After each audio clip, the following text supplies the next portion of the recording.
চেনু যখন তাকে বলছিল এটা কিসের রিপোর্ট, তখন সে বলছিল এটা আমার প্রেগনেন্সির রিপোর্ট।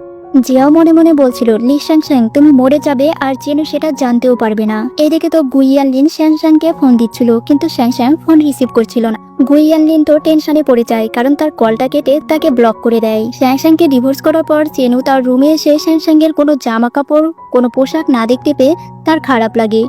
সে তার বাসার হেল্পিং হ্যান্ডকে ডেকে জিজ্ঞেস করে যে শ্যাংশ্যাংয়ের জামা কাপড় কোথায়। হেল্পিং হ্যান্ড বলে, শ্যাংশ্যাং ম্যাডাম এগুলো সব কিছু ফেলে দিতে বলেছে, তাই আমি ওগুলো ঝুড়িতে রেখেছি। আর এখন তো আপনার নতুন বউ এসেছে, এই রুমেতে এখন তার জামা কাপড়ই রাখা হয়। তখন হেল্পিং হ্যান্ডকে বলে ঝুড়ি থেকে ওই জামা কাপড়গুলো এই রুমের মধ্যে নিয়ে আসো।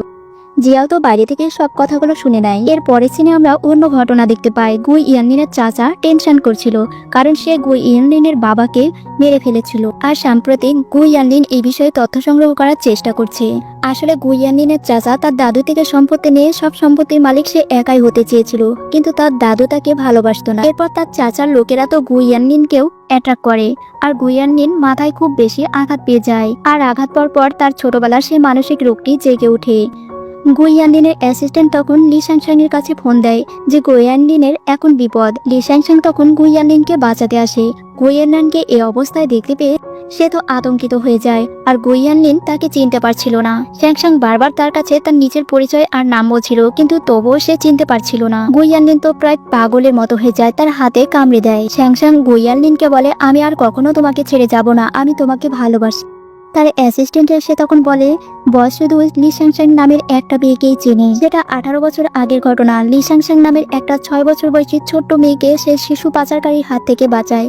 তখন সেই মেয়েটা বসকে কথা দিয়েছিল যে বড় হয়ে তাকেই বিয়ে করবে, আর সে অপেক্ষায় সে এতদিনও বেঁচে আছে। লি শ্যাংশ্যাং তখন মনে মনে ভাবছিল এতদিন সে ভুল ভেবেছিল। সে ভেবেছিল চেনু তাকে ছোটবেলায় বাঁচিয়েছিল, তাই সে চেনুকে বিয়ে করেছিল, কিন্তু এখন সে বুঝতে পারে গুইয়ানলিনই তার ছোটবেলার ভালোবাসা। এরপর গুইয়ানলিনকেও সুস্থ করার জন্য হসপিটালে নিয়ে আসা হয়, আর শ্যাংশ্যাং তো তখন তার পাশেই ছিল। গুইয়ানলিনের জ্ঞান ফেরার পর সে শ্যাংশ্যাংকে জিজ্ঞেস করে কাল রাতে তুমি যা বলেছিলে সেটা কি সত্যি? তুমি কি সবসময় আমার পাশে থাকবে আর আমাকে ভালোবাসো? গুইয়ানলিন তখন বলে হ্যাঁ, আমি সত্যি তোমাকে ভালোবাসি আর কখনোই তোমাকে ছেড়ে যাব না। এর পরের সিনে দেখানো হয় গুইয়ানলিনের চাচা আর চাচিকে তার দাদুর সামনে নিয়ে আসে আসল সত্যটা প্রমাণ করার জন্য, আর সে ড্রাইভারকেও এখানে নিয়ে আসা হয়। তখন তার চাচা বলছিল গুইয়ানলিন টাকা দিয়ে সাক্ষী কিনে এনেছে আমাকে দোষী সাব্যস্ত করার জন্য। গুইয়ানলিনের চাচাকে ড্রাইভার তখন বলে একদম মিথ্যা কথা বলবেন না, আপনার ভয়েসটা আমি চিনি, আপনি আমাকে গাড়ি অ্যাক্সিডেন্ট করার জন্য টাকা দিয়েছিলেন। গুইয়ানলিন তখন পুলিশ ডেকে তার চাচা চাচিকে পুলিশের হাতে তুলে দেয়। রাতে চেনুর বাসায় তো আগুন লেগে যায়, আর জিয়াও তো ভীষণ ভয় পাচ্ছিল। চেনুকে বলছিল তাকে বের করে নিয়ে যাওয়ার জন্য। চেনু তাকে দ্রুত বের করে নিয়ে আসে, আর তখন মনে মনে ভাবে জিয়াও তো আগুন থেকে ভয় পায়, তাহলে সে কিভাবে আমাকে আগুনে পড়ে যাওয়া থেকে বাঁচিয়েছিল। তখন সে তাকে জিজ্ঞেস করে, আর জিয়াও বলে আমি তোমাকে প্রচন্ড ভালোবাসি, আর ভালোবাসি বলেই তখন আবেগে ভয় কাজ করেনি। জিয়াও বারবার বলছিল আমি তোমাকে আগুন থেকে বাঁচিয়েছিলাম। তখন চেনুয়ের লি শ্যাংশ্যাংয়ের কথা মনে পড়ে যায়। তখন সে চলে যেতে লাগে, কিন্তু জিয়াও তাকে চলে যেতে দেয় না, বলে যে আমাকে ক্ষমা করে দাও আর আমার সাথে থেকে যাও। চেনু দ্রুত হসপিটালে আসে লি শ্যাংশ্যাংয়ের সাথে দেখা করার জন্য, আর বলে তুমি আমাকে আগুন থেকে বাঁচিয়েছিলে তাই না? লি শ্যাংশ্যাং বলে যা হওয়ার হয়ে গেছে, সেগুলো বাদ দাও। চেনু তখন বলে লি শ্যাংশ্যাং আমি তোমার ওপর অন্যায় করেছি, আসলে আমি তাকেই ভালোবাসি যে আমাকে আগুন থেকে বাঁচিয়েছিল, কিন্তু আমার ধারণা ভুল ছিল। আমি ভেবেছিলাম জিয়াও আমাকে বাঁচিয়েছিল। কিন্তু লি শ্যাংশ্যাং চেনুয়ের কোনো কথাই শোনে না, সে সেখান থেকে চলে যায়। এদিকে লি শ্যাংশ্যাংয়ের ভাই তার মায়ের সাথে দেখা করতে আসে। তার মা তাকে একটা কার্ড দেখায়, আর তার ভাইও কার্ডটা দেখায়। তারা দুজনাই ভাবছিল লি শ্যাংশ্যাং এত টাকা কোথায় পেয়েছে, নিশ্চয়ই লি শ্যাংশ্যাংয়ের কোনো বিপদ হয়েছে। তার মা আর ভাই হসপিটাল থেকে বেরিয়ে যায় লি শ্যাংশ্যাংয়ের খোঁজ নেওয়ার জন্য, কিন্তু লি শ্যাংশ্যাংয়ের যখন রিপোর্ট দেওয়া হয় ওই নার্সটা ছিল। এই নার্স লি শ্যাংশ্যাংয়ের মাকে বলে যে লি শ্যাংশ্যাংয়ের ক্যান্সার হয়েছে। তখন তার মা অবাক হয়ে যায় যে তুমি এটা কি বলছো। এরপর তারা বলে লি শ্যাংশ্যাং নিশ্চয় দাদুর কাছে হসপিটালে আসে, তাই লি শ্যাংশ্যাংয়ের কাছে আসে, কিন্তু এখানে দেখে লি শ্যাংশ্যাং নেই। তারা চেনুকে দেখে বলে লি শ্যাংশ্যাং কোথায়? চেনু তখন বলে আমি জানি না, সে আমাকে ছেড়ে চলে গেছে আর আমাদের ডিভোর্স হয়ে গেছে। লি শ্যাংশ্যাংয়ের ভাই তো তখন উত্তেজিত হয়ে পড়ে আর বলে তুমি এই অবস্থায় তাকে কিভাবে পারলে ডিভোর্স দিতে? লি শ্যাংশ্যাংয়ের ভাই তো চেনুয়ের গায়েও হাত তোলে।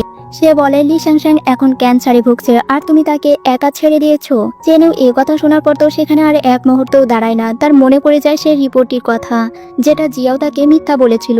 এরপর সে রিপোর্টটি দেখে লি শ্যাংশ্যাং এর রিপোর্ট সেটা। জিয়াও এর আসল রূপটা তার কাছে স্পষ্ট হতে থাকে। সে জিয়াওকে অনেক বকা দেয়। জিয়াও চেনুকে বলছিল আমার ভুল হয়ে গেছে, কিন্তু তুমি আমাকে ক্ষমা করে দাও। যেহেতু তোমার সন্তান আমার গর্ভে বেড়ে উঠেছে, তাই আমরা সবকিছু ভুলে আবার একসাথে থাকার চেষ্টা করি। চেনুও তার বাচ্চার কথা ভেবে একসাথে থাকতে রাজি হয়। তারা দুজন একসঙ্গে বসে যখন গল্প করছিল, হঠাৎ হসপিটাল থেকে কল আসে যে তার দাদুর জ্ঞান ফিরে এসেছে। তখন চেনু দ্রুত হসপিটালে চলে যায়। আর দাদু বলছিল শ্যাংশ্যাং কোথায়। তখন সে বলে আমার শ্যাংশ্যাংয়ের সঙ্গে ডিভোর্স হয়ে গেছে, আর শ্যাংশ্যাং তো তোমাকে সিঁড়ি থেকে ফেলে দিয়েছিল। তখন তার দাদু বলে তুমি একটা ইডিয়েট, শ্যাংশ্যাং আমাকে ফেলে দেয়নি, আমাকে জিয়াও সিঁড়ি থেকে ধাক্কা দিয়ে ফেলে দিয়েছিল। জিয়াও তখন হসপিটালে চলে আসে, তার দাদুকে দাদু বলে ডাকে। আর দাদু বলে তুমি আমাকে দাদু বলে ডাকবে না, আমি তোমাকে কখনোই ক্ষমা করব না, তুমি শ্যাংশ্যাংকে অনেক কষ্ট দিয়েছো। শ্যাংশ্যাং এর মাও তখন শ্যাংশ্যাংকে এসে বলে তুমি এত বড় রোগটা আমাদের থেকে গোপন করে গেছো, তুমি এর জন্য বিদেশে যেতে চেয়েছিলে তাই না। তারা সবাই যখন কথা বলছিল, একটা নার্স এসে বলে তোমাদের দুজনের মধ্যে রিপোর্টটা ভুল হয়ে গেছে, আসলে ক্যান্সারের রিপোর্টটা জিয়াওর হবে, তখন সেটা চেঞ্জ হয়ে গিয়েছিল। জিয়া তো এত বড় কথা শুনে সে আতঙ্কিত হয়ে যায়। সে বলে আমার ক্যান্সার হতে পারে না, এটা তো শ্যাংশ্যাং এর হয়েছে। আর শ্যাংশ্যাং এরও রিপোর্ট দেখানো হয়। নার্স তাকে বলে তার গ্যাস্ট্রিক সমস্যার জন্য ব্লাড আসে, ভালো চিকিৎসা করলে এই রোগটা তার সেরে যেতে পারে। এত ভালো একটা খবর শুনে শ্যাংশ্যাং তো অনেক খুশি হয়ে যায়, সাথে সবাই খুশি হয়ে যায়। আর জিয়াও মন খারাপ করছিল। নার্স এটাও বলে যায় যে জিয়াও প্রেগন্যান্সি রিপোর্টটা ভুয়া করে নিয়েছিল। চেনু তো এবার জিয়াওয়ের আর কোনো কথাই শুনছিল না, সে জিয়াওকে সেখান থেকে বের করে দেয়। আর এদিকে শ্যাংশ্যাং তো গুইয়ানলিনকে এসে বলে একটা ভালো সুখবর আছে, আমি সুস্থ হয়ে গেছি আর এখন থেকে তোমারই থাকবো। জিয়াও তো তাদেরকে দেখে বলছিল আমি আমার ভালোবাসার মানুষটিকে পাইনি, তুমিও তোমার ভালোবাসার মানুষটিকে পাবে না। জিয়াও শ্যাংশ্যাংকে তুলে এনে বেঁধে রাখে, আর তাকে বাঁচাতে চেনু এবং গুইয়ানলিন দুজনেই আসে। তাদের দুজনের মধ্যে ঝামেলা বেঁধে যায় যে শ্যাংশ্যাং আমাকে ভালোবাসে, আর চেনু বলছিল শ্যাংশ্যাং আমাকে ভালোবাসে।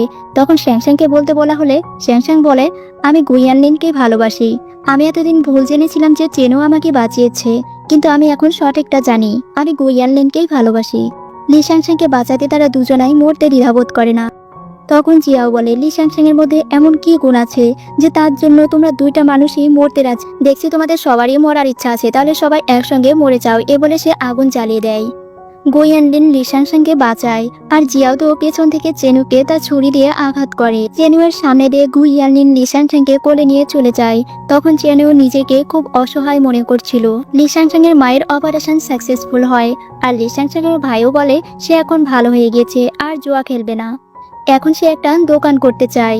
গুইয়ানলিন লি শ্যাংশ্যাংকে এঙ্গেজমেন্ট রিং পরিয়ে দেয়। আর এখানে এই ড্রামাটির হ্যাপি